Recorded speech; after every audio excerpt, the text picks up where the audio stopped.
I'm Sam Cunnington. I'm a global product manager here at Ambu, and today I'm going to be demonstrating the recommended insertion technique for our Ambu AuraGain, which is a second generation laryngeal mask. So before attempting to insert the AuraGain, there are some points regarding the preparation of the device which should be remembered before trying to insert it. The first of these points is to ensure that the patient is adequately pre-oxygenated and appropriate monitoring measures are in place. Then also check that the level of anaesthesia is appropriate to avoid any bucking, coughing or vomiting. Also, always ensure that the patient is positioned appropriately in the sniffing position or the sniffing the morning air position. And finally, always remember to have a spare AuraGain in place if need be as well.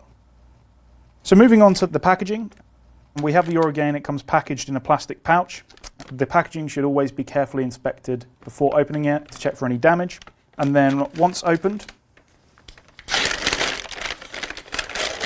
you'll see that the AuraGain comes with a cuff protector. This is to protect the cuff during storage and transportation to prevent any damage, and this should always be removed before inserting the device. You'll also notice that the cuff pilot balloon comes inserted into the bowl of the cuff, and this should also be removed before attempting insertion as well.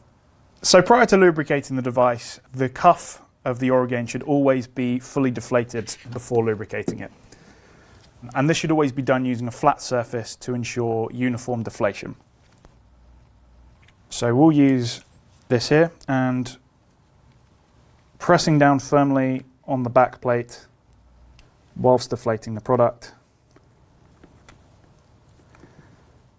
we'll just use a syringe to deflate the cuff.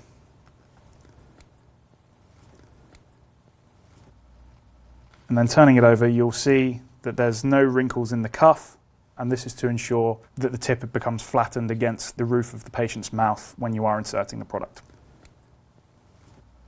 So then we'll move on to the lubrication. Turning the device over, always remember to apply a thin layer of lubricant to the back of the product, covering the back of it nicely, and then you're ready to insert the device.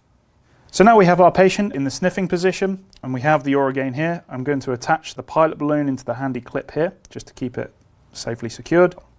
Then we're going to use a 3-fingered grip. So this is 2 fingers on the front of the product, and then we use our thumb on the back section here. Then coming parallel to the patient's chin, we're going to flatten the tip of the AuraGain against the patient's hard palate, and then advance it slowly until definitive resistance is met. At this point, the incisor should be located between the 2 incisor markings, and then we'll unclip the pilot balloon here, and using a syringe, we'll then inflate the cuff. And now you're ready to ventilate your patient.